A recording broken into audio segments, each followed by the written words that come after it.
10 en punto.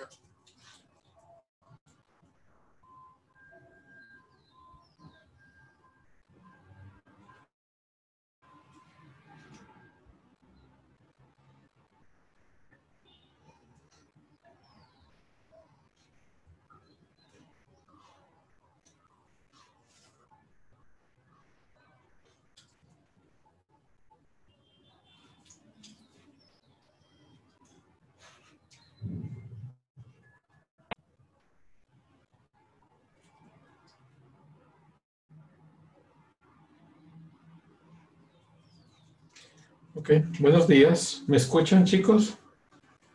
Sí, profe. Buenos días, profe, sí. Ok, gracias. Qué bueno, espero encontrarlos bien, espero que estén bien. Vamos a esperar unos 2 minutos, no mucho, a ver si es que hay gente todavía porque estamos pocos, todavía nos faltan algunos, para poder pasar ya la lista y empezamos clase.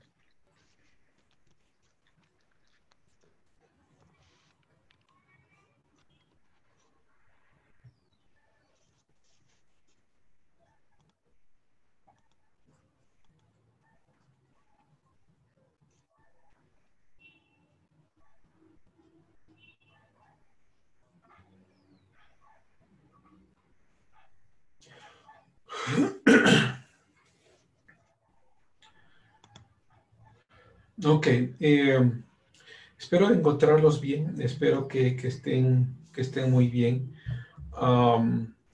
Esta es la clase de Historia por Épocas 1, entonces vamos a revisar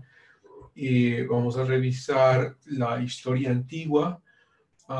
Bueno, en principio vamos a poner un contexto de la metodología de la clase, cómo se va a llevar la clase, sobre todo con el enfoque teórico de cómo se va a llevar la clase. Y después sí empezaremos ya con la revisión de la historia antigua, luego revisaremos esta es la historia antigua y la historia media, ¿no? La edad media. La historia antigua empezaremos sí, con las primeras civilizaciones hasta el Imperio Romano, y la historia media o la edad media desde el Imperio Romano hasta más o menos el siglo XV, que vendría el proceso de restauración de las artes, de la renovación del conocimiento, a través de dos procesos que son importantes, ¿no? Del Renacimiento y de la Reforma. Entonces, eso es lo que vamos a ver en esta clase. Lo que vamos a hacer hoy, esta clase va a estar dividida en dos. Va a ser primero una primera parte en la que revisemos nuestra metodología teórica, es decir, que revisemos la teoría histórica, y sobre todo para entender la clase que vamos a ver, y después sí empezaremos con el manejo de algunos conceptos importantes para la clase de historia, ¿no? Entonces, déjeme tomo la lista primero. Nuestro presidente, ¿quién es el presidente? Yo, profesor, Karen López.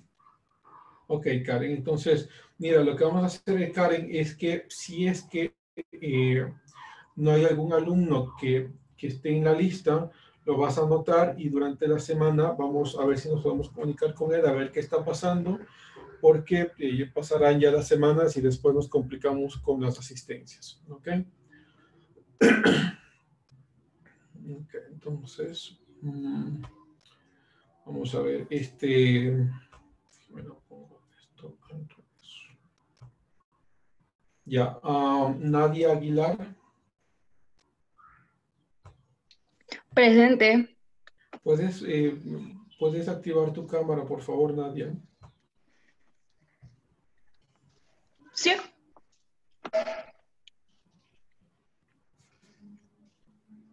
Ok, te veo muy oscuro, pero ahí estás.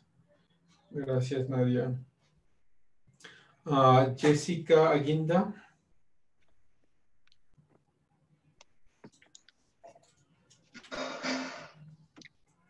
Jessica.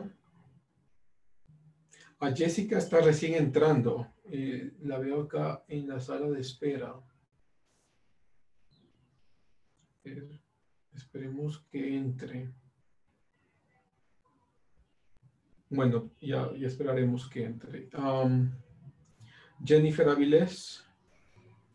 Profesor, buenos días. Me dijo que ya no tenía todavía internet. ¿Quién? Jennifer Avilés. No tiene internet. Ok. No, Ah, ¿hay alguna solución que le hayan dado? sí me dijo que en el transcurso de los días iba a poder ingresar. Ok. Dile que por favor me envíe un mensaje a mi correo electrónico explicándome qué está pasando, por favor. Ok, profe. Ok, gracias. Jorge Luis Carpintero, Presente, profesor. ¿puedes activar tu cámara, por favor? Ya, profe. Ok, Jorge, ahí te veo. Gracias, Jorge Luis. Reni Mauricio, Presente, profe. activa, por favor, la cámara, Reni. Ya.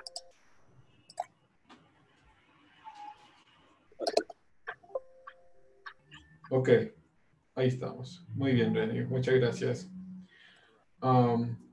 Fernando Alexander.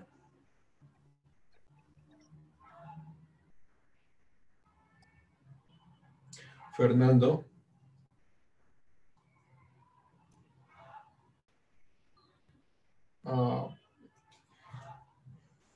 Creo que recién está entrando Fernando.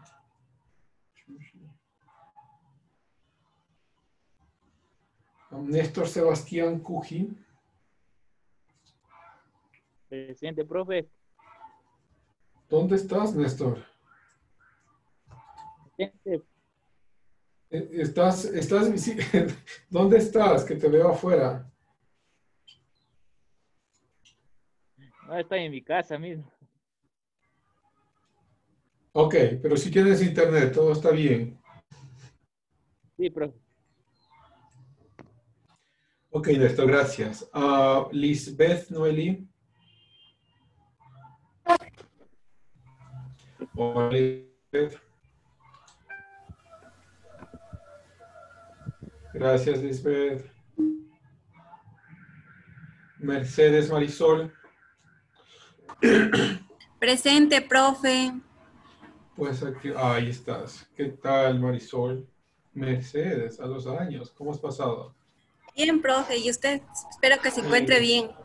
Gracias a Dios, sí, pues ahí vamos hoy con todo esto, pero ahí vamos. Gracias. Carlos Manuel. Presente, profe. Ok, ahí te veo. ¿Cómo estás, Carlos? Bien, nomás, profe. ¿Y usted? Pues ahí vamos. Bien, bien, gracias a Dios. Ahí estamos. Gracias, Carlos. Jorge Luis. Presente, profe. No te veo, Jorge. Ya estoy en esto ya.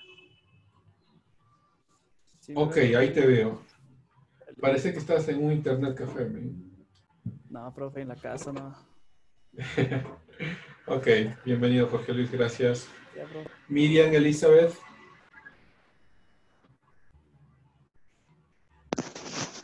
Presente, profe. Hola, Miriam, ¿cómo estás? Bien, gracias, profe. Espero que se encuentre bien usted también. Muchas gracias, Miriam. Un abrazo. Yomaira Magdalena. Buenos días, profe. No te veo, Yomaira. Oh, ahí estás. Sí, ¿Cómo estás, Yomaira? bien nomás, profe. ¿Y usted? Bien, bien, gracias. Gracias, Yomaira. Ya, profe. Karen Estefanía. Presente, profe. Karen. Hola, Karen, ¿cómo estás? Hola, profe, muy bien. ¿Cómo está usted? Oye, parece que estuvieras en alguna clase. Pareciera una pizarra lo que tienes atrás. Es la pared. Ok, gracias, Karen. Paul Alberto.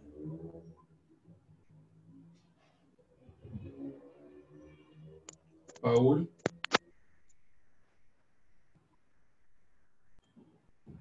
Paul Alberto López. Ok, anótenlo, por favor, para comunicarnos durante la semana, ¿sí? Daisy Malán.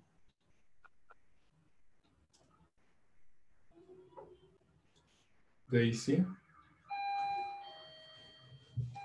Tampoco está Daisy acá. Ok, anótenlo por favor. Jan Alexander. Presente, profe. No te veo, Jan. Presente, Ahí estás. profe. Ok, ¿cómo va todo, Jan? Muy bien, profe. Espero que usted también se encuentre mejor y bien. Gracias, oye. Muy amable, gracias. Un abrazo. Erika Gabriela. Buenos días, profe. Hola, Erika, qué bueno. Deme un segundito.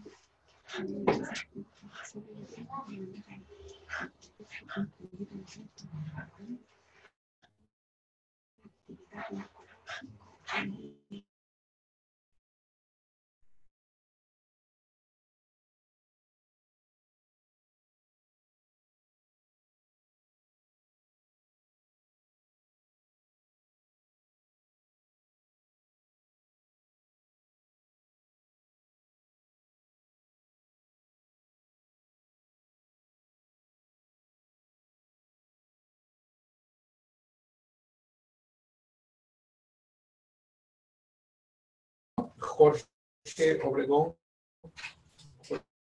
Profe, ¿cómo está? Presente.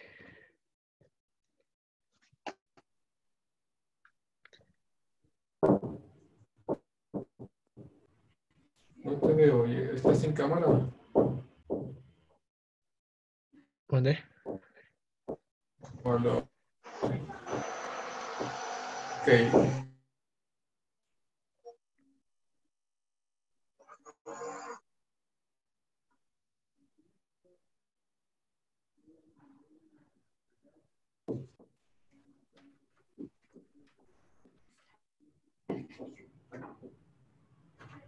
Aló.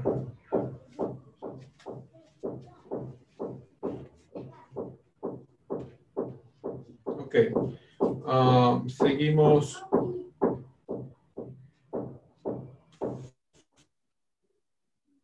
Víctor Hugo.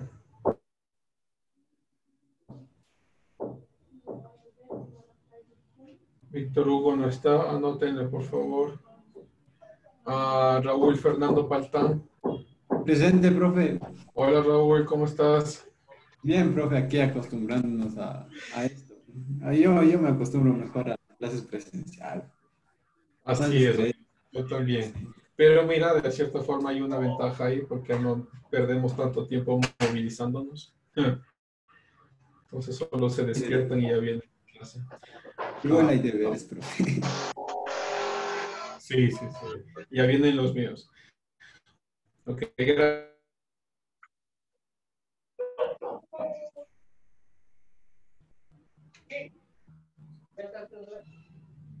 Neufar, Miguel. Presente, profe. Hola, Miguel, ¿cómo estás? Ahí un poco de frío, profe. Esperando que Sí, se sí, encuentre bien. bueno, pueden tener su café, su desayuno ahí al lado. Ya no están en clase para que les prohíban venir sin café. Gracias, Neufar. Dorian, Alexis. Presente, profe. Hola, Dorian. Hola, profe. Buenos días. ¿Cómo están? ¿Sigues corriendo las maratones? Bien, gracias. Bien, bien. ¿Tú cómo sigues con tus maratones? No, profe. Ok, gracias, Dorian. No, estoy entrenando así. Dime. Es que estoy entrenando así esporádicamente para cuidar mi salud. Está aquí por esto que estamos pasando. Okay, no, sí, ni sí. carreras allá. Así es, Dorian. Gracias, Dorian. Cristian Patricio.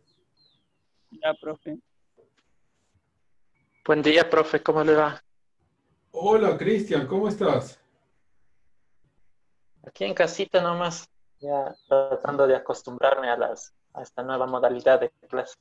Así es, oye, pero qué bueno tenerte. Gracias, Cristian. Gracias a usted. Catherine Ramos. Presente, profe. Hola, Catherine. ¿Son lentes nuevos? No, ya son los de... sí, pues usted no me vio este semestre, pero sí son No, nuevos. pues yo te conocía joven todavía. Sí. Ok, gracias, Catherine. Jennifer Fernanda. Buenos días, profe. Presente. Hola, Jennifer, ¿cómo estás? Muy bien, profe, gracias. ¿Cómo va tu nene? Muy bien, también, profe, un poco complicada con las tareas en casa, pero ahí dándole. Sí, hay que echarle cara. Hay que echarle cara. Bueno, qué gusto, ¿eh? Sí, profe, no queda más. Un abrazo. Diego Francisco. Buenos días, profe. ¿Dónde estás, Diego? No te veo. Creo que... ¿Ahí? Buenos días. Ahí. ¿Sí? Se te ve diferente con la gorra. Es que la madrugada toca ponerse Sí, gorra. está bien, está bien. Como no hay peluquerías tampoco. Sí, también. ¿Qué es? Ok, Diego, gracias. Ya. Magali Yadira.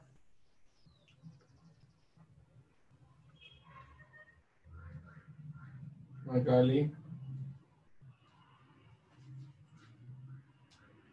Magali Serrano. Sí la veo conectada.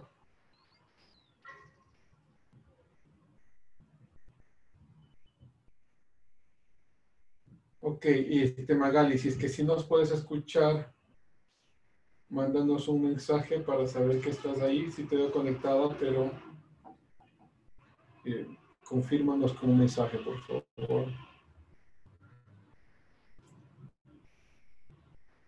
Brian Darío.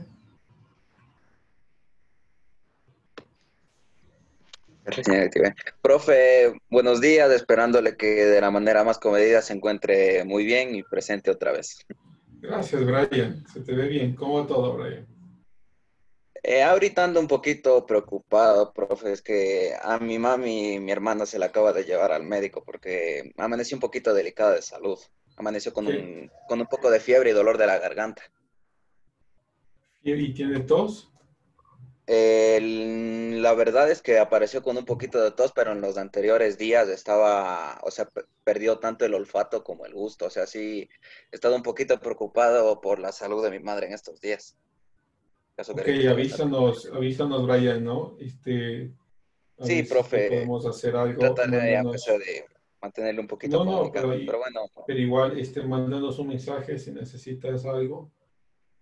Sí, profe, aunque sea, trataré de comunicarles un poquito. Ya, profe, es eso. Ok, gracias, Brian. Un abrazo. Ya. Igualmente. Patricia Alexandra. Buenos días, profesor. Hola, ¿Cómo Patricia. está? Bien, gracias. ¿Cómo estás? Muy bien también, profe. Qué bueno, Patricia. Muchas gracias. Yep. Brian Israel. Presente, profe. Hola, Brian. ¿Cómo estás? Buen día. ¿Estás en el páramo, loco? No, está haciendo un poco de frío. Y como estoy explicando, no hay peluquería, profe. No hay peluquerías. Ya se nos notará en más las otras semanas. Gracias, Brian. Sí. ¿Hay alguien de los que no he mencionado que han entrado recién al aula? Profe, muy buenos días. Buenos días con todos los compañeros. Buen día, Víctor. ¿Cuál es tu apellido? Orozco, profe. Orozco, déjame, te busco. Víctor Hugo Orozco. Ok, ya te pongo. Gracias, Víctor. Ya, ¿Alguien profe, más? muy amable. ¿Alguien más que haya entrado recién al aula? Magali, te estábamos esperando, Magali. Sí te veíamos que estabas ahí. Ok. Listo, ya estás, Magali. Gracias. ¿Alguien más? ¿Alguien más que haya entrado recién y no lo haya nombrado? Buenos días, profe. Soy Jessica Guinda. Jessica. Déjame. Sí, tuve problemas con el internet, profe. Ok, pero ya estás bien. Sí, profe. Ok, gracias, Gracias. Jessica. Entonces, para que quede anotado, ¿no? Jennifer Profe. Avilés, ¿cuál? Profe, buenos días. Habla Fernando Chuli. Hola, Fernando. Ok, ya te pongo, Fernando, gracias. Entonces, para podernos comunicar a Catherine con Jennifer Avilés, que no está conectada, Paul López, Ya. a Daisy Malán. Sí, solo los tres. ¿Ok? Sí, profe, ya le comunico lo que me dijo. Ok, denme un segundito. No tengo ninguno. No está sustentado. No tengo que aumentar mal ecológico, nada. Dice que tengo que aumentar mal ecológico, objetivos específicos, actividades de ese sistema, pero no está aquí. Porque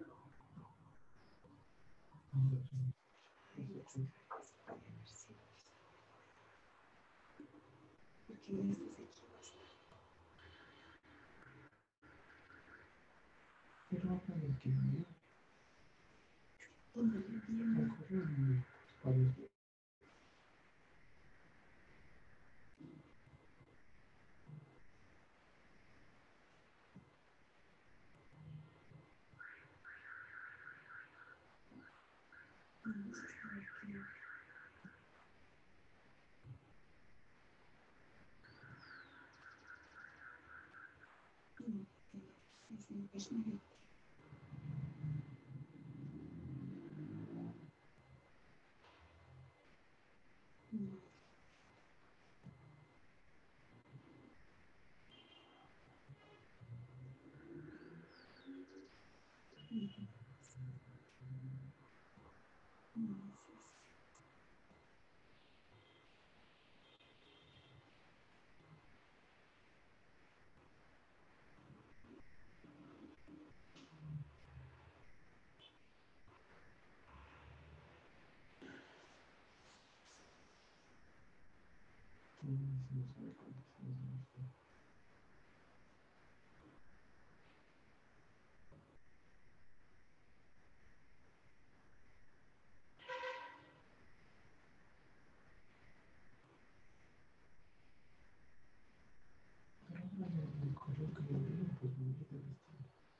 Pero Es que ya que se decidió de pasar y quedamos para el proceso que no es hasta.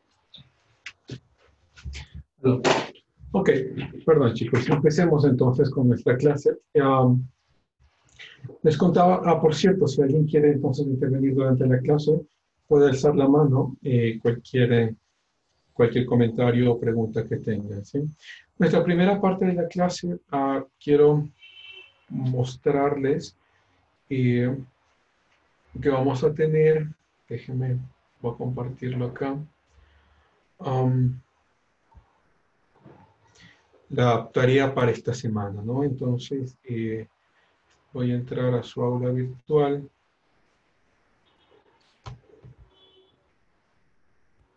Que es esta de acá. Entonces ustedes tienen esta primera lectura que es Historia como Ciencia. Esta es la lectura que son solo 20 y pico de hojas que la van a hacer y vamos a poner de una vez su tarea. Tendrán alrededor de 10 días para hacerlo. O sea, van a leer su primera lectura y la tarea va a ser responder estas preguntas, ¿no? Entonces, esta es la primera lectura. Pregunta número 1.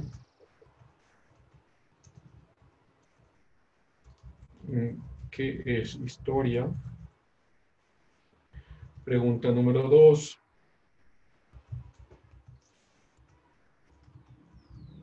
¿Cómo se escribe la historia? Y pregunta número 3. Un comentario sobre las conclusiones del autor. ¿Ok? Entonces, más o menos unas 2 a 3 párrafos por cada una de estas preguntas. Vamos a ponerlo para... Hoy estamos en 27. No, hoy estamos en 20. Vamos a dejarlo para el 31 de mayo. Tendrían 11 días hasta las 11 de la noche, ¿no?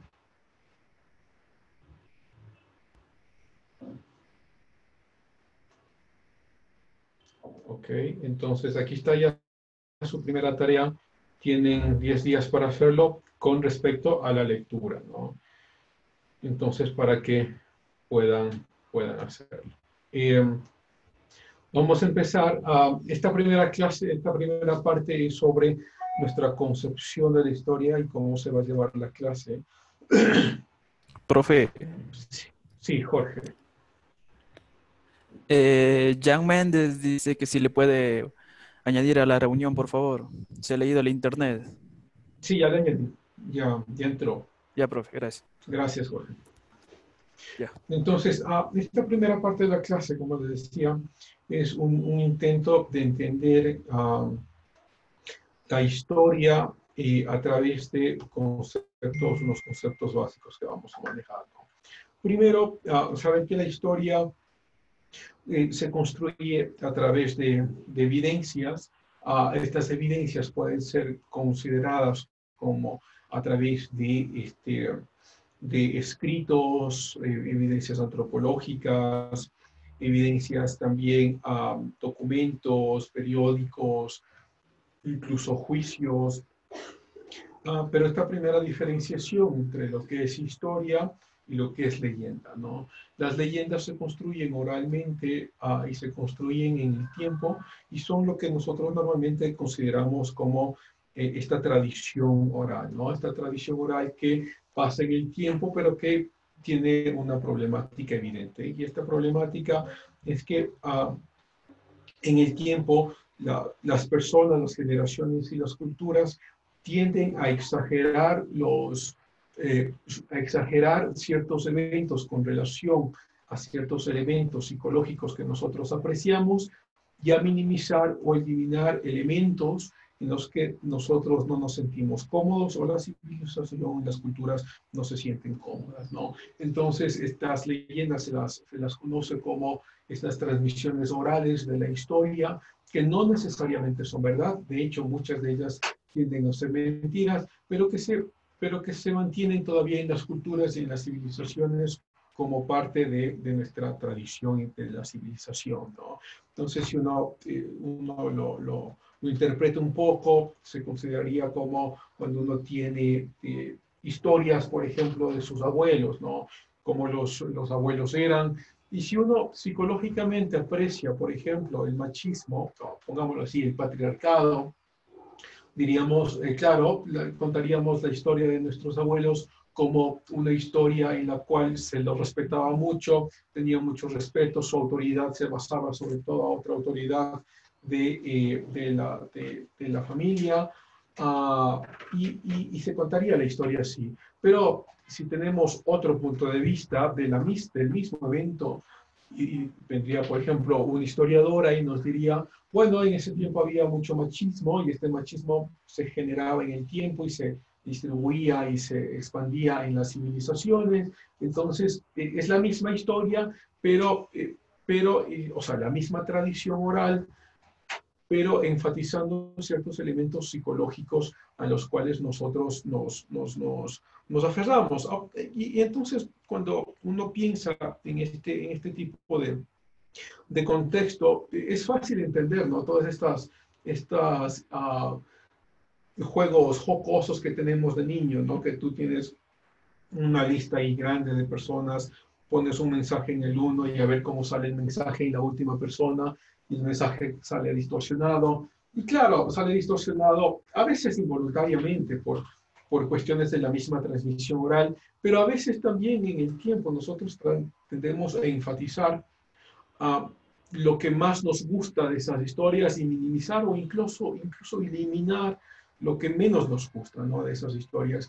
Y tomando en cuenta estas en las civilizaciones y en periodos largos de tiempo, nos damos cuenta que las leyendas orales no son necesariamente historia, pero están ahí como tradiciones culturales, ¿no? Por ejemplo, tradiciones como la creación de, no la creación, sino la generación del universo. De hecho, si uno revisa todas las culturas orientales, incluso occidentales, todas tienen una cierta tradición de generación del universo, ¿no?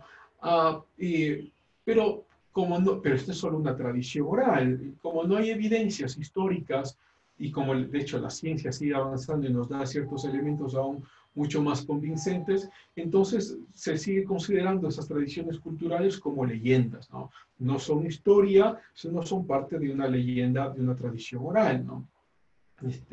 A partir más o menos de los 40 y 50 tenemos esta generación de científicos que empiezan a proponer una nueva teoría, ¿no? Que se llamaría después la teoría del Big Bang.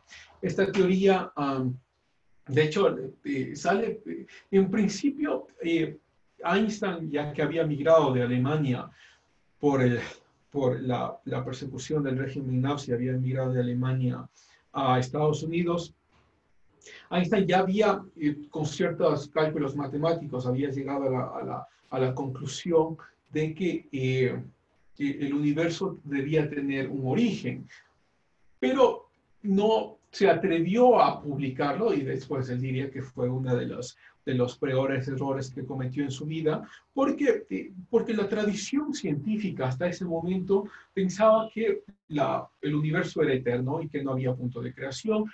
Y por otro lado, pensaba Einstein que daría un paso para justificar al creacionismo, ¿no? La idea de que el universo fue creado. Entonces se mantuvo por un tiempo callado. Sin embargo, al mismo tiempo, él sin darse cuenta, había otro científico en la otra costa de Estados Unidos, que era Hubble. Hubble estaba observando las estrellas y las distancias de las estrellas con respecto a la Tierra, y claro, estas distancias, pues, es decir, la distancia de las ondas, de los fotones, que son los electrones de luz, y cómo estas se separan en el tiempo, ¿no? Entonces, las estrellas o cuerpos más cercanos tendrían a ser más azules y los más lejanos rojos. Y en el tiempo había una degradación de colores. Entonces, Hubble pensaba, claro, si nosotros retrocedemos el tiempo, necesariamente encontraríamos un punto de origen que pues lo empezaron a llamar como el Big Bang. Luego Einstein publicó ya finalmente su descubrimiento también, y entonces nos da una certeza de que la generación histórica del universo tuvo un inicio. Entonces, si eso comparado, por ejemplo, con tradiciones como, vamos a ponerlo así, como las tradiciones asiáticas, budistas, que piensan que el universo fue eterno y siempre ha sido eterno, o como la Pachamama, que no hay un inicio ni un fin, sino que es la Pachamama siempre en todo estado, entonces nos presenta esta división entre lo que es historia y lo que es leyenda, ¿no? La historia se conforma de la mayor cantidad de evidencias posibles para reconstrucción de los hechos, al fin y al cabo, y la leyenda sigue siendo esta suerte de construcción de una imagen oral, cultural, que se desarrolla en el tiempo, ¿no? Esta construcción puede ser basado en mitos que algún rato empezaron, o basado en ciertas verdades que en el tiempo se fueron eliminando y después se aumentaron otros elementos y demás, ¿no? Entonces, tengamos en cuenta que puede ser, sobre todo en estudios de ciencias sociales, se puede convertir en una línea muy delgada la consideración de leyendas y la historia en sí misma, ¿no? O sea, ¿qué es una leyenda y qué es una historia? Entonces, porque claro, uno puede ir, por ejemplo, a las culturas y uno puede estudiar las leyendas que hay en la cultura, y como historiador uno puede decir, esta leyenda empieza en este lugar, se desarrolla de esta forma y impacta en estas personas y demás. Como historiador eso es perfectamente dable, pero existe una línea que puede traspasarse. Estas leyendas son verdades y que son historia, ¿no? Entonces estas leyendas como digo, como historiador uno sí puede estudiarlas, pero existe esta línea o este peligro o este riesgo de lanzar verdades, las vamos a presentar históricamente. Entonces, eso pasa con las tradiciones orales y nosotros yo había dicho, bueno, eso, imagínense con los ejemplos de los abuelos, de los tatarabuelos, pero esos son pocos años, ¿no? Son unos 30, 40, máximo será unos 100, 150 años, pero imagínense eso en la tradición histórica, ¿no? De miles de años, de 3.000, 4.000, 5.000 años, donde las tradiciones orales continúan. ¿Cuánto de esa tradición oral se ha aumentado? ¿Cuánto se ha disminuido? ¿Cuánto se ha generado de forma novedosa? Y entonces nos encontramos que con estas tradiciones orales, muchas de ellas tienden a adaptarse a la época contemporánea, ¿no? Entonces, si la época contemporánea tiende a decir que, supongamos que el universo se creó a sí mismo, entonces como el universo se crea a sí mismo, vamos a adaptar eso inconscientemente en nuestra tradición cultural y la vamos a adaptar. Y eso es una problemática, porque estas tradiciones orales se van adaptando en el tiempo y cómo se adapta lo que es la historia, ¿no? Y entonces, esta confusión con la historia, como digo, puede ser peligrosa si es que no toman que son simplemente leyendas. Ok, si quieren hablar solo alcen la mano, ok, yo les veo de acá. Entonces, eso sería nuestra primera consideración para esta clase, ¿no? Entender que ok, sí, Carlos. Profe, pero por ejemplo, ¿en qué momento cómo distinguir, por ejemplo, en qué momento se cruza la línea de leyenda, misticismo e historia? Porque, por ejemplo, el Popol Vuh, digamos, que es un libro de la cultura maya quiché, abarca relatos míticos, legendarios, pero también históricos. Entonces, ¿cómo distinguir en qué punto todas esas ideas o corrientes pueden relacionarse y constituir, digamos, una obra que en este caso es propia de Centroamérica? Esa más o menos la pregunta. Claro, mira, esa es justamente la tarea de un buen historiador. Mira, te hago otro ejemplo, ¿no? Homero. Homero te escribe la Ilíada, bueno, hay varios escritos, pero la Ilíada y la Odisea. Entonces, tenemos varios problemas con Homero. La primera evidencia de Homero o de los escritos de Homero que tenemos son 300 años de nuestra era, ¿no? Anno Domini, el año del Señor. Pero Homero vivió aproximadamente 600 años antes de Cristo. O sea, la diferencia entre el primer documento que tenemos y donde se supone que vivió Homero son más o menos 800 años. Y en historia antigua eso se convierte en, o sea, eso es más o menos la generalidad. Entonces tienes por lo menos dos hipótesis que hacerte, ¿no? Primero, ahí está tu documento. Entonces, tu documento debe haber sido escrito por alguien, y este documento escrito por alguien dice llamarse Homero. No sabemos si es que se llamó Homero o no se llamó Homero, pero ahí está el documento, ¿no? Entonces, tú tienes una primera hipótesis que quizá puedas decir, tenemos una cierta evidencia de afirmar de que Homero sí existió. Entonces, ya entras al escrito de Homero. Y revisas que Homero te habla de un Aquiles casi, un hijo de un superhombre que tenía la bendición de los dioses. Ahora, vamos a ver cuánta evidencia tenemos de este superhombre, ¿no? Entonces, sí hay evidencia de Aquiles, hay evidencia de la vida de Aquiles, pero no hay evidencia de las superobras o sea, sí hay evidencia de las guerras que ganó, pero no de su superfuerza y su entereza militar, ¿no? Entonces puedes decir, ok, tenemos mucha evidencia de que Aquiles existió, tenemos muy poca evidencia de que fue un guerrero excepcional, pero sí cierta evidencia de que las guerras en las que estuvo sí ganó, y así vas construyendo la historia, ¿no? Y por último dices, bueno, mira, esto es lo que dice Homero, que Aquiles nació de este dios y de este dios, de eso no hay nada de evidencia. Entonces no puedes construirla como historia, pero sí puedes construirla como, es decir, mencionarla dentro de la historia como la leyenda, ¿no? Es decir, dentro de la historia puedes decir, esta es la leyenda de Aquiles.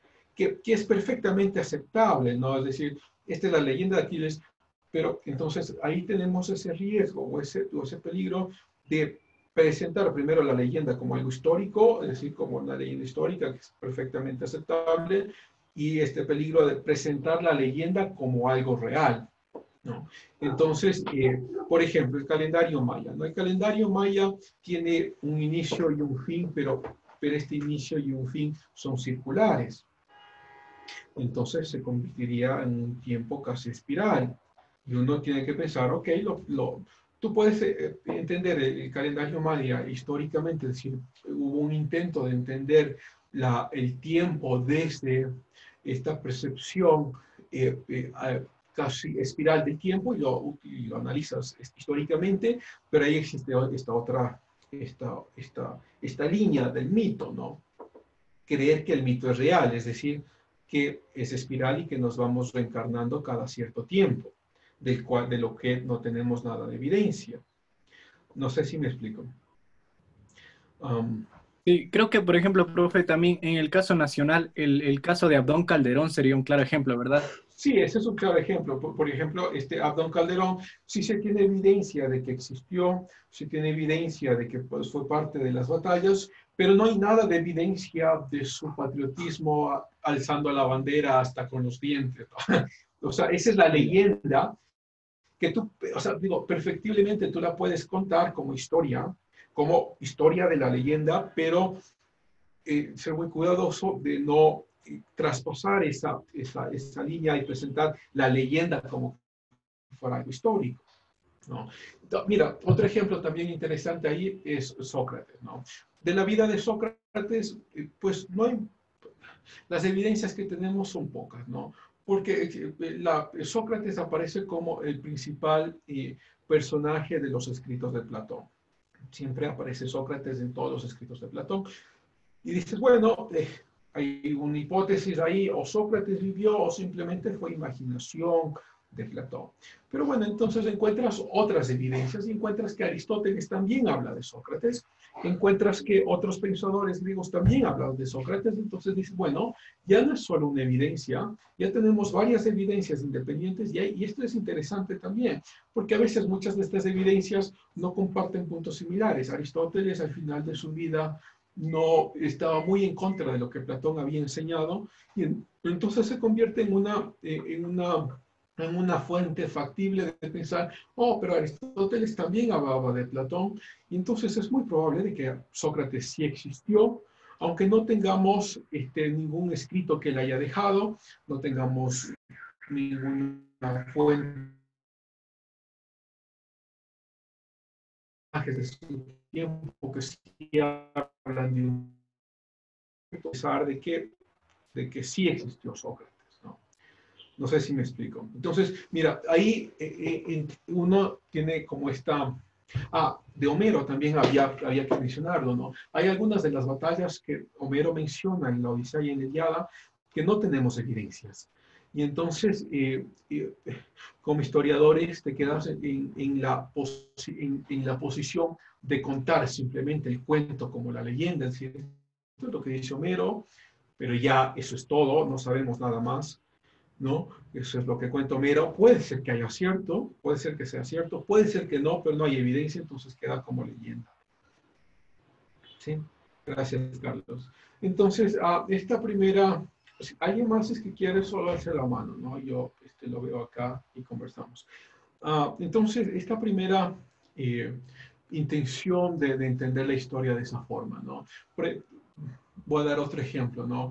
En 1927 se crea el Banco Central del Ecuador, de hecho es el 10 de agosto de 1927, y hay una gran, masiva abundancia de escritos que alaban la revolución juliana, que es cierto, fue una revolución de izquierda, y como muchos de los historiadores que tenemos son de izquierda, entonces alaban la revolución juliana como este intento de recuperación del poder, después de derrocar al presidente Córdoba, y luego se elige, o sea, ellos eligen a Isidro Ayora para que sea presidente. Isidro Ayora invita a la misión Kimmler, que era una misión de economistas estadounidenses que vengan a asesorar al gobierno. Se funda el Banco Central del Ecuador y de cierta forma, y no solo el Banco Central del Ecuador, no se funda la Superintendencia de Bancos, la Contraloría, y de cierta forma se convierte en un punto de modernización del Estado y es ampliamente alabado. Ok, pero esa es una parte, ¿no? Esto sí es historia, mira, de la historia. Pero existe la otra parte, que también tenemos evidencia, que existía un banquero que se llamaba Luis Napoleón Dillon, un banquero que era propietario de empresas textiles. Por cierto, las empresas textiles en los 20 y 30 eran las empresas más ricas, ¿no? Es como decir este rato bananeras o petroleras, eran empresas ricas. Y él tenía además un banco. Como no existía antes el Banco Central del Ecuador, los bancos independientes de la costa y de la sierra emitían dinero, ¿no? Entonces, este nuevo banco de Luis Napoleón Dillon quiere emitir dinero, los otros bancos le prohíben que emita dinero, y entonces resulta que cuando ya viene la Revolución Juliana, el primero que aparece como directivo del Banco Central del Ecuador es Luis Napoleón Dillon. Y entonces, Luis Estrada, después, en unos pocos años después, descubre una carta de Luis Napoleón Dillon como justifica, porque esto me he olvidado de contarles, el Banco Central del Ecuador se crea cogiendo las reservas de oro de otros bancos privados. Entonces coge las reservas de oro de estos bancos, lo envía al Banco Central del Ecuador, les paga menos de la mitad de estos bancos y estos bancos quiebran y el Banco Central del Ecuador empieza a funcionar. Y resulta que estos bancos, los que quiebran, eran los bancos que no le permitieron funcionar a Luis Napoleón Dillon. Entonces surge esta otra versión de la historia, que la creación del Banco Central del Ecuador no tenía nada que ver con la izquierda revolucionaria o con esta suerte de recogimiento de poder, sino que tenía que ver con problemas entre banqueros, ¿no? Y este problema entre banqueros dio como inicio al Banco Central del Ecuador. Entonces, nos propone por lo menos esta suerte de pensar, y esto sí es historia, que mientras más evidencias tengas para construir la historia, es mucho mejor porque puedes tener una certeza más alta de que lo que estás estudiando es verdad. Y entonces te encuentras también con hechos que tienen muy poca evidencia, pero reconoces que estos hechos tienen poca evidencia y los cuentas como tal, ¿no? La poca evidencia que tienes. Eso por un lado, ¿no? Por otro lado, nuestra forma de ver esta clase también va a tener un cierto énfasis hegeliano, ¿no? Es decir, la percepción de las ideas como un intento de composición de los eventos y no los eventos como una composición de las ideas. Y déjenme lo explico. La segunda opción es la opción marxista, ¿no? Que compones la historia a través de lo que pasa en la materia y lo único que pasa en la historia, lo que pasa en la materia. Pero esta materia entonces se compone al menos de tres elementos, ¿no? Un elemento que es siempre el elemento enemigo, el elemento castigador, el elemento que se convierte como en algo parecido a la burocracia o al bourgeoisie, ¿no? Y a este opresor, otro elemento que siempre es el proletariado, los oprimidos, y otro elemento que es el salvador, ¿no? Este salvador mesiánico, casi superhéroe, revolucionario, que viene a salvar la vida de las víctimas. La problemática con esta construcción marxista de la historia es que no nos ayuda a entender muchos eventos de la historia, ¿no? No nos ayuda a entender, por ejemplo, el evento del cristianismo. ¿Cómo entender que los cristianos del primer siglo estuvieron dispuestos a dar su vida por lo que creían sin tener ningún tipo de recompensa? Porque claro, si todo es material, tú lo puedes por lo menos psicológicamente reducir a tres elementos, ¿no? Tú te mueves o por poder, o por sexo, o por dinero. Por algo de estas cosas te mueves. Puedes meter ahí otras cosas, quizá, pero por algo de estas tres cosas se mueven, ¿no? Entonces, ¿cómo entender el cristianismo, ¿no? Si es que no tuvieron, o sea, ¿qué poder tenían gente que iban a ser asesinados? sexo no digamos, y por otro lado dinero tampoco. De hecho, las primeras iglesias eran iglesias comunitarias muy pobres, ¿no? Entonces, por lo menos nos lleva a una problemática de no poder entender ciertos eventos en la historia. Pero si coges el otro lado, el lado hegeliano, el lado de las ideas, te da un poco más de elementos para así entender. Entonces dice, bueno, si coges el lado de las ideas, tú dices, por la idea de la libertad, de hecho Hegel habla mucho de la idea de la libertad como la idea primaria, por la idea de la libertad estás dispuesto a morir, por la idea del amor estás dispuesto al sacrificio, ¿no? Por la idea de la fraternidad estás dispuesto a hacer otras cosas. Entonces nos lleva quizá a un punto de inicio mucho más interesante, es decir, los eventos materiales no se generan por la materia en sí mismos, sino que los eventos materiales pueden ser el efecto de otra causa, y esta causa son las ideas, ¿no? ¿Qué ideas están por detrás de las civilizaciones que han llevado a las civilizaciones a hacer lo que hacen? ¿No? Ya veremos en la próxima clase sobre el código Hammurabi, ¿no? ¿Qué ideas están por detrás del código Hammurabi para que se haya creado el código Hammurabi? ¿Qué ideas? Porque, vamos a ver, si tú dices, bueno, en el código Hammurabi, si alguien robaba a otra persona, era muerte, era pena de muerte. ¿Qué ideas estaban por detrás? Si solo es materia y tú me robas a mí, ¿cuál es la problemática, no? Y resulta que la problemática es que la idea que está por detrás es la propiedad privada, ¿no? O sea, tenemos desde las primeras civilizaciones la idea de propiedad privada, es decir, algo es mío y algo es enteramente mío, si es que me lo quitas me estás robando, ¿no? Y el robo entonces es penado. Y entonces la propiedad privada no tiene que ver con el capitalismo o con Occidente, sino que existen desde las primeras civilizaciones, ¿no? Es decir, incluso una de las cosas que también veremos en el código Hammurabi que es interesante es que las mujeres que estaban embarazadas y perdían el hijo por algún golpe de alguna persona, esa persona tenía que, si es que el golpe era muy grave y perdía a su hijo, o moría por ese golpe o tenía que dar una recompensa monetaria. Entonces, por lo menos te involucra con esta primera percepción de pensar qué idea tenían los sumerios para castigar eso, ¿no? Para castigar que una mujer embarazada pierda su feto. Entonces, por lo menos puedes dar un par de hipótesis. La primera hipótesis es que realmente creían que eso es un ser humano, no que son células y que nada más, ¿no? Creían que era un ser humano y que si se perdía la vida de un ser humano tenía que ser castigado.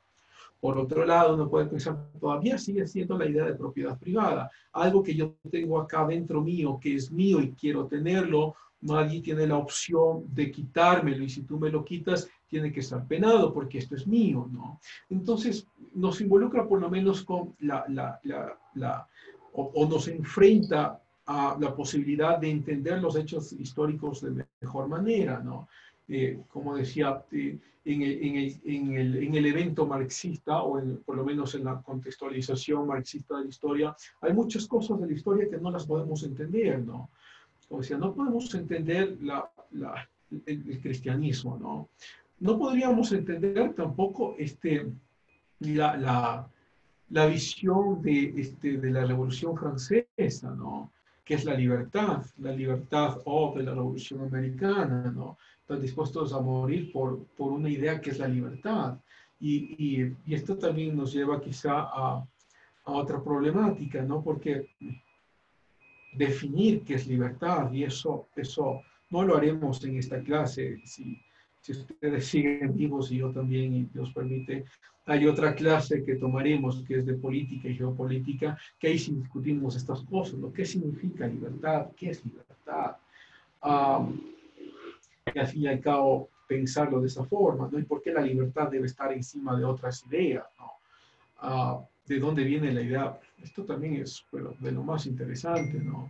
¿De dónde viene la idea de libertad si teníamos esclavitud? Las primeras civilizaciones vivían en esclavitud, ¿no? Roma vivía en esclavitud. ¿De dónde sale la idea de libertad si lo único que conocemos es la esclavitud? Es decir, si yo vivo y nazco como esclavo, esa es mi vida. Y uno puede decir, es que yo veo a los otros libres, entonces yo quiero ser como los otros libres. ¿por qué crees que la libertad es mejor que la esclavitud? No, debe haber una idea previa, una concepción previa de la cual tú no has tenido participación, pero en la cual tú ya estás sumergida, de que la libertad es algo que se debe buscar, ¿no? O otras concepciones más complicadas, como la democracia, ¿no? Cómo entender la idea de que la representatividad entre personas o entre pueblos es mejor que una dictadura. ¿De dónde sale esa idea, al fin y al cabo, no? Porque no puede salir de las comunidades y hemos vivido o vivimos en dictaduras por mucho tiempo. Y esa era nuestra realidad y así es nuestra realidad. Entonces, ¿por qué buscamos algo diferente? No debe haber una idea por detrás para buscar algo diferente. Entonces, esta va a ser nuestra primera conceptualización, pues estos dos parámetros, nuestra conceptualización de la clase y lo que vamos a ver en la clase, ¿no? Es decir, por un lado, lo que tengamos como evidencia, lo que se pueda construir como historia, y luego ver la historia desde un punto de vista hegeliano, intentando entender cómo se desarrollaban estas primeras civilizaciones. Eso quizá como este contexto primario, ¿no? Lo otro que también va a ser muy importante que podamos entender es que nuestra clase va a estar basada en el calendario gregoriano, ¿no? El calendario gregoriano sale más o menos en el siglo XI. El Papa Gregorio Papa Gregorio XIII, de hecho es el siglo XVI, Papa Gregorio XIII realiza que era además un científico, una de las mejores aproximaciones que tenemos al calendario o al desarrollo del tiempo, ¿no? Históricamente. Es la mejor aproximación que tenemos, porque tenemos años, entonces tenemos cada 4 años se aumenta un día, cada 50 años se reduce un día, cada 100 años se vuelve a aumentar 2.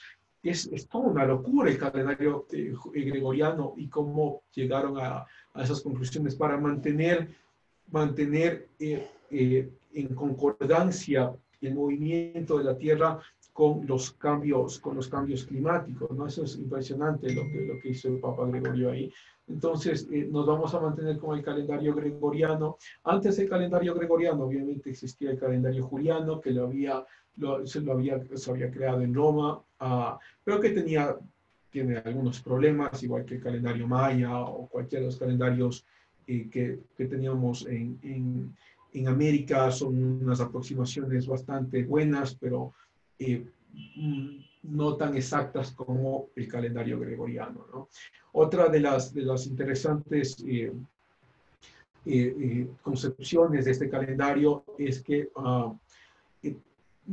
ninguno de los calendarios, ni el gregoriano ni el juliano, tiene la concepción del año cero, ¿no? Entonces es importante entenderlo. Entonces pasan del año -1 al 1, sin el 0. No hay 0 en los calendarios. No porque no haya existido la concepción del año 0, ¿no? El año 0, o sea, no porque no haya existido la concepción del 0, perdón, pero ¿cómo concibes el 0 en un calendario si es que el 0 no existe, ¿no? Y esto nos lleva quizá a la misma conclusión de antes, ¿no? Es decir, ¿cómo entiendes la percepción? O sea, si es que estuvieses en el mundo material y únicamente material y lo único que existe es la materia, ¿cómo se entendería la concepción de ideas como el 0, ¿no? Si el 0 es la representación de la nada y la nada no existe, ¿cómo tienes la idea de la nada si no la puedes observar en la cultura, no la puedes observar en la materia, no la puedes observar en lo que vives, ¿no? Y lo contrario también, ¿no? ¿De dónde sacamos la percepción o la concepción del infinito si el infinito no, o sea, el infinito no lo podemos percibir en la materia, no lo podemos percibir en las culturas, pero aún así necesitamos matemáticamente, y de hecho conceptualmente necesitamos la idea del cero y la idea del infinito para poder tener sentido, porque la idea del cero significa la idea de una construcción histórica del tiempo o una concepción métrica de lo que estamos viviendo, ¿no? Entonces, tú dices, bueno, en el año 54, si no hubiese el 0, el año 54 no significa nada porque no sabemos dónde está.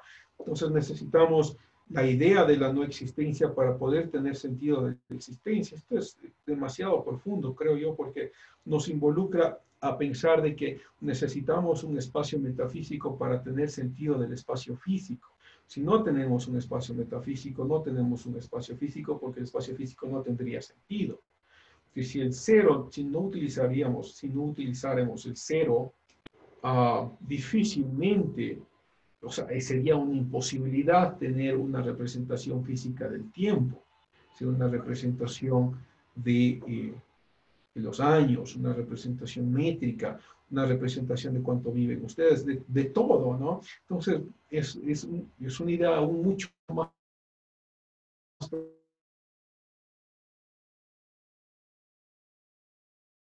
que es basar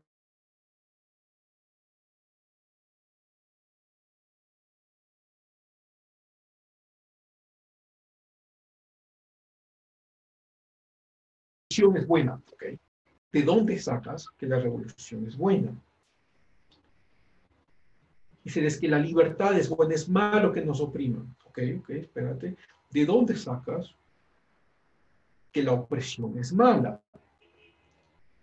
Entonces, regresas y dices, bueno, es que tengo una concepción previa, una idea que no es física, que menciona que la opresión es mala, por ende creo que la opresión es mala en la realidad. Entonces tienes una versión primaria metafísica para poder entender la física, ¿no? Para poder entender la materia, para poder entender las civilizaciones, ¿no? Y eso es a lo que me refería al principio, ya cuando veamos la próxima clase sobre las primeras civilizaciones, los sumerios, los babilonios, los egipcios, los hebreos, todos tenían ideas primarias en las cuales se basaron o en las cuales tenían como contexto para poder desarrollar su civilización, ¿no? Y si uno lo pone un poco más detenidamente, es en su mismo caso, ¿no? ¿Qué es lo que les motiva, ¿no? Dice, a mí me motiva, no sé, ser un buen estudiante, me motiva tener buenas notas. ¿Por qué crees que tener buenas notas es bueno? Ok, pero ¿y de dónde saca la cultura de que eso es bueno? ¿No? O sea, hay ideas primarias por detrás, que claro, si hay una conjunción con la práctica, al fin y al cabo, pero son ideas primarias que nos involucran a tratar de entender la evolución de las civilizaciones, ¿no? Y esto me parece a mí que es extremadamente importante porque pareciera que hay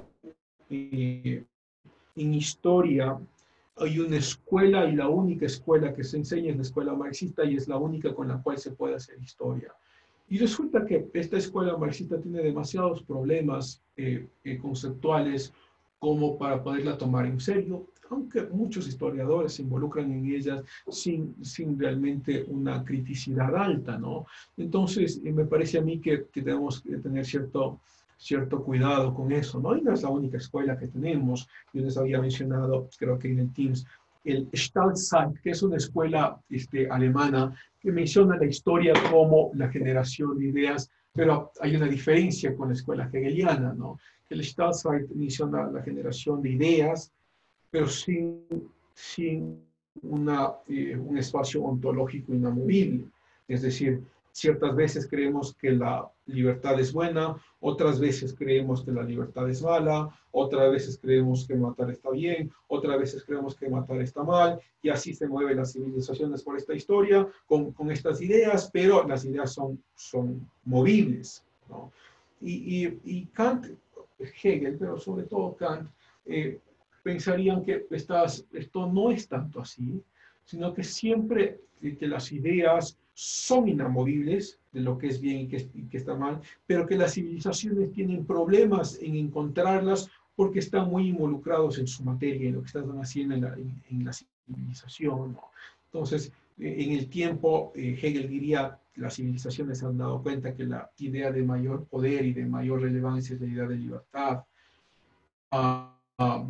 Pero está en el tiempo, pero si eso es verdad, quiere decir que la libertad siempre fue buena, pero las civilizaciones tuvieron problemas en encontrar esta idea por lo que vivían, por la forma de conceptualización de sus propias civilizaciones, ¿no? De su propia jerarquía, de lo que vivían.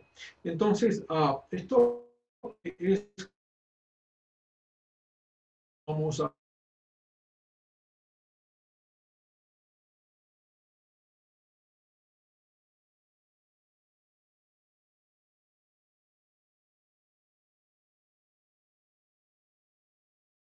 tampoco el año 0. El año 1 es el año 3760 antes de Cristo, ¿no? Es decir, que el año actual sería 5780, ¿no? Pero ese es el calendario hebreo, y los hebreos y los judíos siguen manteniendo su calendario. Tenemos también el calendario islámico o musulmán, que el año 1 sería el año en que Mohammed sale de la Meca, y este es de acuerdo a nuestro calendario sería el año 622, ¿no? Es decir, que el 622 para el calendario musulmán es el año 1. Carlos, ¿estás alzando la mano? Sí, profe. Bueno, quería hacerle una pregunta porque me dejó ahí una idea medio rebotando en la cabeza. Por ejemplo, usted hablaba de la imposibilidad de definir, por ejemplo, la nada, y que por eso el calendario gregoriano contiene de -1, se salta al 1. Entonces, bajo este precepto y bajo lo que usted manifestaba, ¿por qué la gente, y lo digo porque usted lo había mencionado, ¿por qué la gente tiene la necesidad entonces de creer en Dios?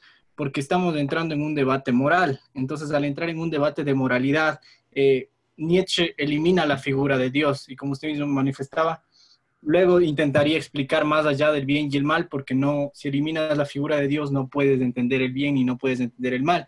Entonces, si la gente necesita, yo diría la gente cree en Dios porque necesita, pero en realidad no es cierto, porque también hay gente atea que vive sin creer en Dios. Entonces, ¿cómo definimos algo que tampoco conocemos del todo? Es como tratar de definir el cero.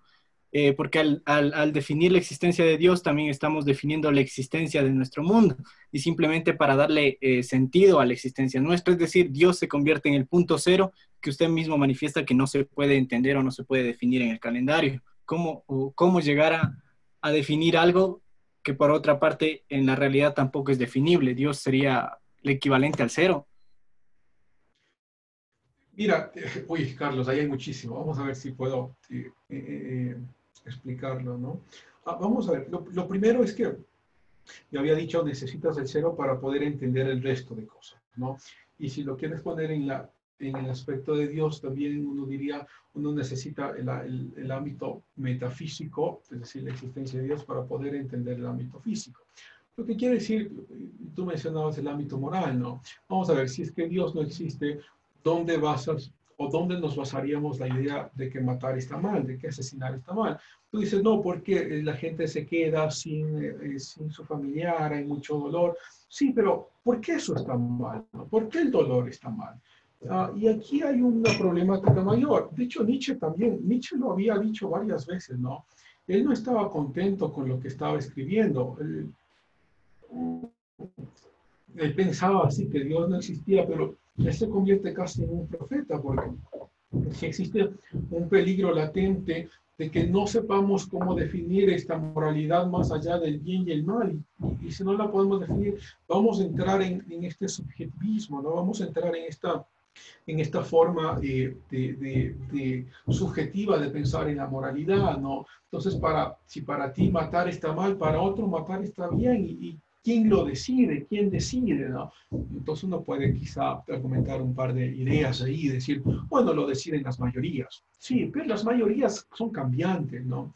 Las mayorías deciden que el aborto está bien y después deciden que el aborto está mal, deciden que la pena de muerte está bien y después que la pena de muerte está mal. Entonces las mayorías son cambiantes, pero la moralidad, entonces no existiría moralidad si es que las mayorías son cambiantes, ¿no? Otra posible respuesta sería pensar en que las deciden las civilizaciones, las mismas culturas son las que deciden en el tiempo, ¿no? Sí, las culturas han pensado de todo, ¿no? Es decir, los nazis pensaban de que los judíos no eran seres humanos, entonces había que eliminarlos, ¿no?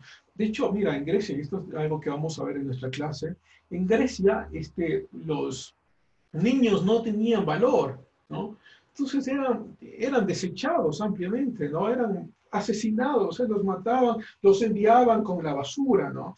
Y si uno se refiere también de hecho, a las festividades que teníamos en el Imperio Incaico, por ejemplo, las festividades de Capacocha, cada año de todas las partes del Tahuantinsuyo enviaban mujeres, y no eran hombres, eran mujeres, niños, a ser enterrados por el bienestar, vivos, a ser enterrados vivos por el bienestar del suyo, ¿no? Por el bienestar del imperio. Y de hecho, en el museo que tenemos acá, de la Casa de la Cultura, también tenemos un ejemplo, ojalá ustedes puedan verlo allá, tenemos un ejemplo muy similar. Cuando ustedes vayan a la Casa de la Cultura, pidan si pueden ver el museo, bajan al museo y nos encontramos con una mujer que la cultura puluá la enterró viva, ¿no? Entonces, tienes es decir, si desaparece el ser o desaparece el aspecto metafísico de cómo decides la moralidad. Y resulta que la tarea es imposible, ¿no? Vamos 150 años intentando hacerlo y no hemos podido hacerlo, porque decimos, bueno, la moralidad entonces es una cuestión cultural nada más, pero si es una cuestión cultural, entonces la moralidad no existe.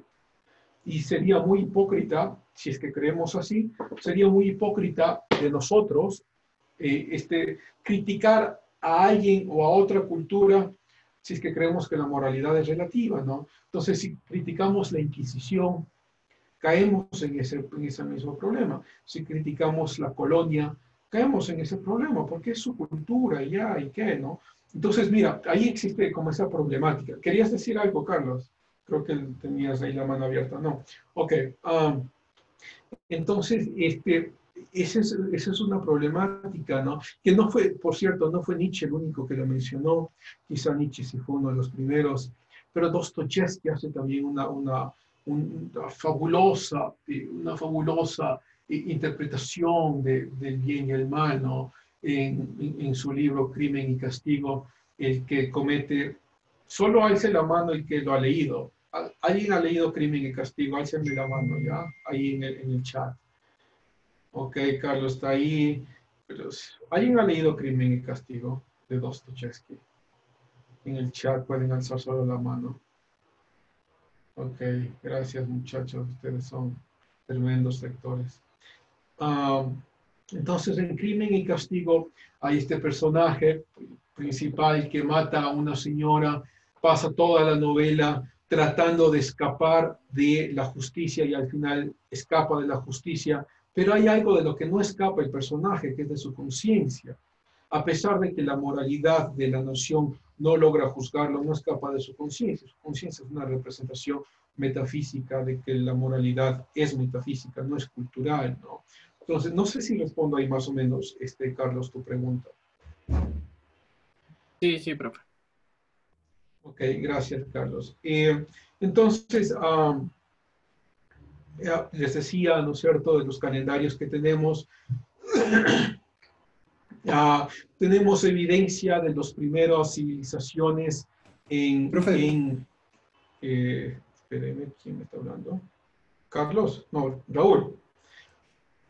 Sí, profe, tengo una pregunta para acotar a lo de la anterior nomás. Entonces, en esta cuestión de pensar de que todo es relativo, vendríamos a pensar de que verdaderamente la relatividad sería una manera de no hacernos responsables de nuestros actos, porque ahí se vendría a sacar el argumento de pensar de que todo es cuestión de perspectiva. Si tú lo ves de una manera es bien y si tú lo ves de otra manera es mal. Entonces no podría ser la relatividad como una manera de no hacernos cargo de aquello que se ha hecho, de aquellos actos que se han cometido. Pero por otra parte también, profe, ¿quién dice que hacerte cargo de algo es tener razón? ¿Quieres responder, Raúl? No, solo acotar. No, está bien, Carlos. Digo, si es que Raúl tal vez quiera decir algo con lo que dijo Carlos. No escuché la pregunta, no sé. Dale, Carlos, ¿puedes repetirlo? Es que Raúl manifestaba que, bueno, en sí decía que no habría forma de hacernos responsables por las acciones que cometemos. Pero entonces ahí también es como volver a un bucle, o sea, ¿quién dice que tenemos que hacernos responsables de las acciones que cometemos? Porque volvemos también al debate que mencionaba usted, el de la libertad y tantas cosas. Entonces, creo que necesitamos un punto, como mencionábamos, para darle sentido a todo. Porque si no, la pregunta de Raúl termina siendo otra pregunta. Raúl, ¿quieres responder algo? Es que yo le planteaba desde el punto de vista de que, por ejemplo, la salida, por ejemplo, a lo que dice Carlos, de no hacernos cargo de los actos, vendría a ser la relatividad, porque ahí vendría a salir el argumento de decir que la relatividad depende de todo, de la perspectiva. Si tú lo miras así, como dice Carlos, o sea, ahí vendríamos a caer de nuevo en otro hoyo, que decir, si es bien para ti, si para mí está bien, para ti no está bien. Entonces creo que yo lo planteo como a la relatividad como una respuesta del ser humano a no asimilar aquello que piensa que según él no está bien. Entonces creo que la relatividad es una manera de no hacernos cargo de aquellas cosas que hicimos con el simple hecho de decir, no, esto es relativo. Para ti puede estar bien, para mí puede estar mal, para mí puede estar bien, para ti puede estar mal. Entonces creo que yo lo planteo a la relatividad como a una manera de salirnos de aquellos actos que hicimos o no hacernos cargo de aquello que hicimos. Sí, mira, déjame les doy mi punto de vista, ¿no? Es decir, consecuencias culturales siempre existen. Pensémoslo en nuestra cultura actual, ¿no? Existen consecuencias culturales si es que tú tienes un trabajo público y no estás dispuesto a entrar en la corrupción. Sí hay consecuencias. Te dejan sin trabajo, te pueden perseguir, te pueden dejar, te pueden discriminar. Y resulta que la cultura empieza a crear sus propias consecuencias dependiendo de su propia percepción de moralidad, ¿no? Entonces ahí la problemática es qué es lo que la cultura cree bien para salir de las posibles consecuencias a las que yo puedo ir. Y ahí existe como al menos dos respuestas, ¿no? La primera respuesta es pensar de que, ok, nos adaptamos culturalmente y vivimos culturalmente. Entonces, si vivieran, por ejemplo, en la Grecia antigua, culturalmente ustedes si tuvieran, de hecho las mujeres tenían muy poco valor, los hombres tenían más valor que las mujeres, entonces si nacían mujeres, normalmente les botaban a la basura, ¿sí? Entonces te adaptas culturalmente a eso. O la otra respuesta, ¿no? Pensar, lo que decía, pensar de que la única forma de que la física, o lo físico, la materia tenga sentido es a través de la metafísica, es decir, de valores ontológicos universales. Pues, matar a un niño está mal antes, hoy y siempre, ¿no? Y esto nos involucra con un problema aún mucho más grave sobre la historia, ¿no? ¿Cómo entender la historia? ¿La entiendes la historia como procesos culturales? Es decir, que la cultura estaba generando, en cuyo caso no pudieses hacer ningún tipo de juicio de valor, o entiendes la historia como este proceso también cultural, pero con la idea de un espacio ontológico fijo, en la cual sí puedes hacer juicios de valor, ¿no? Es decir, si matar estaba mal, o sea, asesinar a un niño está mal hoy, estaba mal siempre, entonces puedes hacer un juicio de valor pensando en Grecia y decir, lo que estaban haciendo era horrible, o lo contrario, tú puedes decir, no, esos son solo cuestiones culturales, entonces vamos a entenderla simplemente la historia como cuestiones culturales. Entonces si mataban a niños, está bien, mataban a niños, pero eso era lo que creían. Pero si llegamos a ese punto, no podrías juzgar nada, ¿no? No puedes juzgar la colonia, porque es simplemente un proceso cultural español, europeo, no podrías juzgarla. No podríamos juzgar la Inquisición o el régimen nazi, no podríamos juzgar las guerras mundiales o Vietnam, nada. De hecho, si es que creemos que simplemente todo es un proceso cultural, ¿no? Entonces, existe, claro, esta esta problemática evidente. Y por cierto, caemos fácilmente en la contradicción, muy fácilmente caemos en la contradicción. De hecho, casi sin darnos cuenta, involuntariamente somos expertos en caer en la contradicción, ¿no? Por un lado, criticamos al imperio, a Estados Unidos, criticamos a Europa por lo que hace, pero cuando se tratan de nuestras culturas, no las topen, esas son nuestras culturas, respeten nuestras culturas. Eso es ser hipócrita. O sea, tú tienes entonces, por un lado dices, hay estos elementos con los cuales sí voy a criticar, y por otro lado dices, mi cultura no me la topen porque todo es relativo. Pero si todo es relativo, también el proceso estadounidense o europeo también es relativo, y por ende también debería ser respetado. Pero si criticas a Europa y criticas a Estados Unidos, también debes estar abierto a criticar tu propia cultura, ¿no? Eso sería como más coherente. Pero creo que sí caemos muy fácilmente, y no me refiero a ustedes, me refiero a las escuelas de humanidades y ciencias sociales, sobre todo de Occidente. Uno puede ver esto en Estados Unidos de forma impresionante. Todo es relativo, todo se refiere a la protección de las culturas, y al mismo tiempo caen en esta contradicción bárbara de criticar a otras culturas que no son las que ellos aprecian, ¿no? Entonces critican fácilmente a otras culturas, y creo que eso nos está pasando también en Ecuador, en América Latina. Ese es también de lo más interesante, porque uno diría, estamos protegiendo lo nuestro, nuestra cultura, pero esta concepción del relativismo no es nuestra. Esto salió en Francia, en la mitad del siglo XX, con pensadores como Jacques Derrida o Foucault, que pensaban que todo era relativo. Entonces esto se esparció a Estados Unidos y luego a América Latina, y luego hacia nosotros, y decimos, esto es nuestro. No, esto del relativismo es muy europeo, y pensamos que es de nosotros, ¿no? Pero más allá de eso, pensemos entonces nuestra participación activa en esta clase como esta participación de pensarlo dentro de las ideas, ¿no? Entonces tenemos las primeras civilizaciones que aparecen más o menos entre el año 10.000 y el año 5.000 antes de Cristo. Por cierto, yo lo voy a escribir aquí. No, déjame ver que lo puedo escribir acá.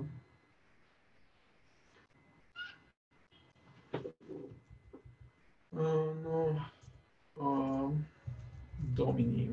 A ver si lo pueden ver todos, ¿no?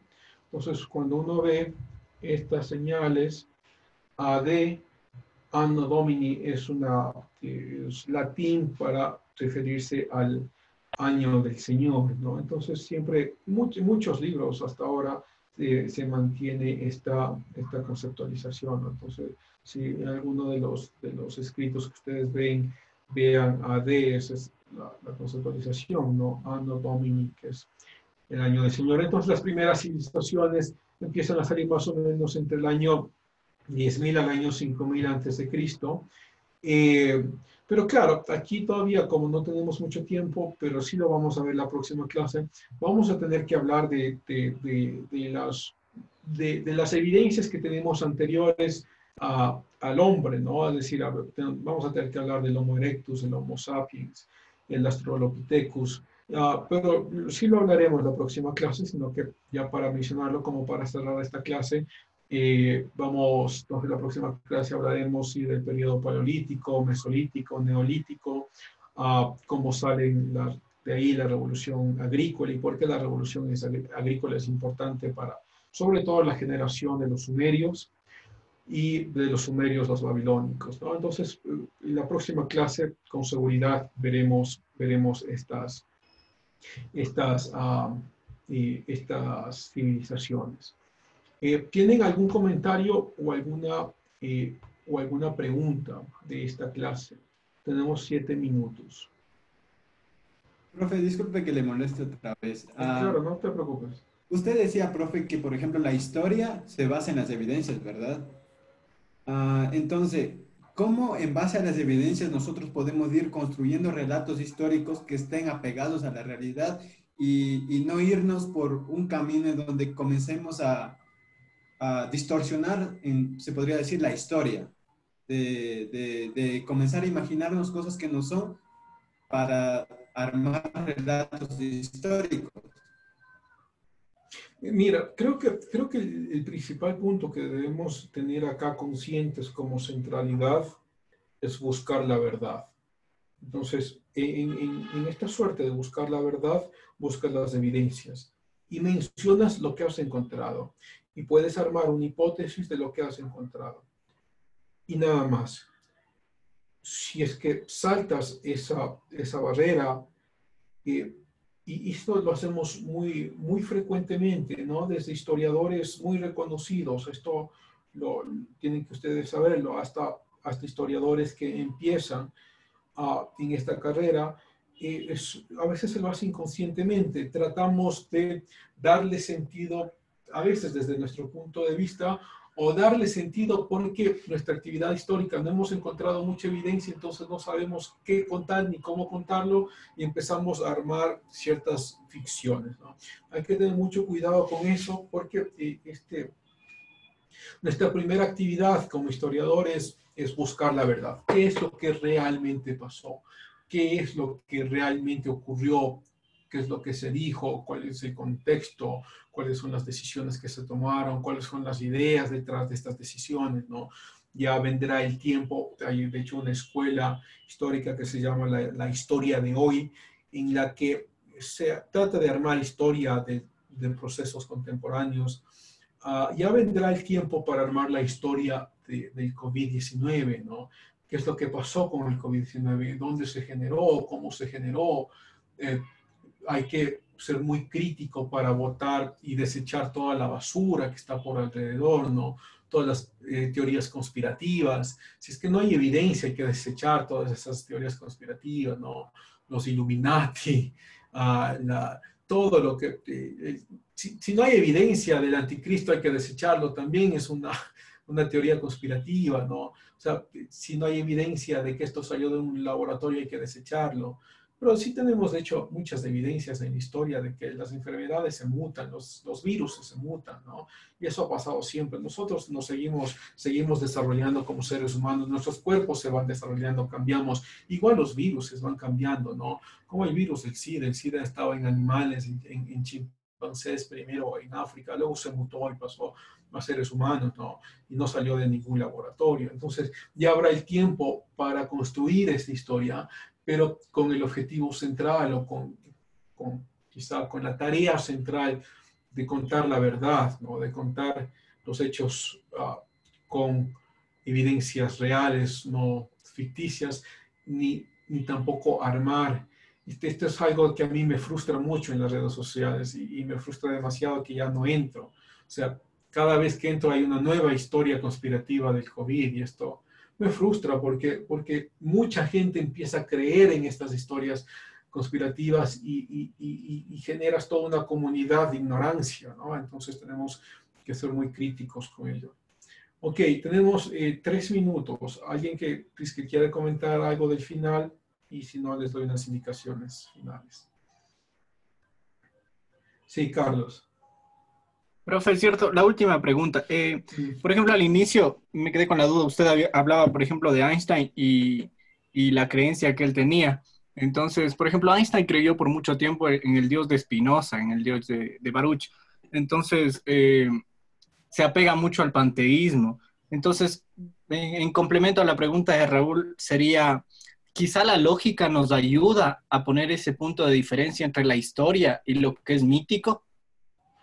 Sí, claro que sí. Mira, en el caso de Einstein, Einstein decía Dios no juega a los dados, pero no era una referencia a que él creía en Dios, ¿no?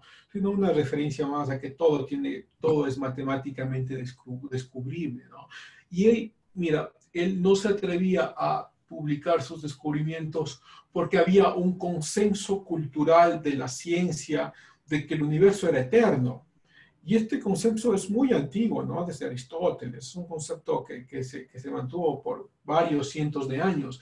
Entonces, si es que él iba a ir en contra de toda la concepción histórica, por un lado lo enfrentaba a toda su carrera científica poder ser puesta en vilo, de criticidad y en segundo lado, como él no creía realmente en Dios, entonces daría el paso para que el creacionismo tenga otra vez sentido, ¿no? Entonces, esas son algunas de las percepciones que tuvo Einstein. Y claro, como historiador uno tiene que verla desde el punto de vista de las ideas de Einstein, ¿no? ¿Qué es lo que creía para que tome esas decisiones, ¿no? Y eso es lo que creía, sobre todo toda su categoría de científico que ya tenía en Estados Unidos y que de pronto pudo haber sido criticado ampliamente, ¿no? Ok, Carlos, ¿alguien más? ¿O terminamos? Sí. Yo tengo, sí, pero yo tengo una preguntita fuera del tema, profe, acerca de la tarea de la lectura. Dale. Ya, profe, aquí nos ponen las 3 preguntas y eso solamente nos basamos en responder eso y nada más, no es como ensayo, no tiene que exceder un número de líneas o... Entre 2 o 3 párrafos basado en la lectura, ¿no? Por cierto, y está muy bien que me lo hayas preguntado, tengan cuidado de que tú dices, bueno, aquí este párrafo lo voy a copiar exactamente. No, yo no quiero que copien párrafos. De hecho, si copian párrafos tendrán una muy mala nota. Lo que quiero es que pongan con sus palabras qué es lo que leyeron y puedan responder las preguntas. ¿Sí? Tendrán que citarlo, eso sí, claro, si sacan alguna idea o no pueden poner párrafos enteros, sino normalmente cuando uno se cita se pone una sola línea, ¿no? Párrafos enteros si es que es extremadamente importante, pero como este es un trabajo tan pequeño, preferiría que no tengan nada copiado, pero sí citado. ¿Ok? Ya, eso nomás era perfecto. Gracias, Catherine. Entonces, se nos ha acabado el tiempo. No olviden su tarea, tienen 10 días para hacerlo, nos vemos la próxima semana. Por cierto, si es que alguien quiere tutorías personales o tutorías grupales, lo podemos hacer a través de Teams. Me escriben, nos organizamos y organizamos la tutoría porque tenemos el tiempo para hacerlo durante esta semana, ¿no? Entonces, nada más que Profe, yo tenía otra consultita. Dale, Jennifer, dime.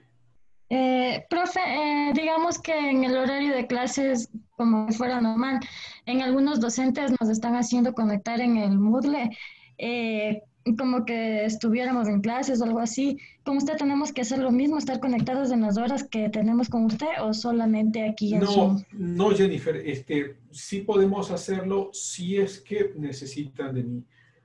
Por eso esta actividad sincrónica nos lleva muchas más horas de trabajo en casa, lo que quiere decir que ustedes, si ustedes ven el número de lecturas que tienen ahora, realmente es el doble del número de lecturas que normalmente les pongo, porque ahora ustedes van a tener que trabajar más en casa. Y esto no involucra, o sea, lo que quiere decir que en las horas de mi clase ustedes van a tener que el resto de semana trabajar en el trabajo que les he enviado. Esto obviamente puede involucrar que si necesitan nos podamos reunir en Teams. Sí lo podemos hacer, eso no tendríamos ningún problema, pero con un orden específico, ¿no? Es decir, ustedes me dicen, bueno, necesitamos conversar de esto porque no ha quedado claro y nos reunimos entre semana. ¿Ok? Ok, claro. Listo. ¿Alguien más? Ok. Chicos, cuídense mucho, que Dios les bendiga. Hacemos la tarea, me escriben y nos veremos la próxima clase, ¿ok? Chao, profe. Gracias, profe. Luego, profe. Chao, chao. Hasta luego. Hasta luego, profe. Hasta luego. Hasta luego, profe. Gracias, Bye, bye. profe. Hasta luego. Luego, profe. Hasta luego. Hasta luego, profe. Muy amable, gracias. Bye. Igual a ustedes, gracias.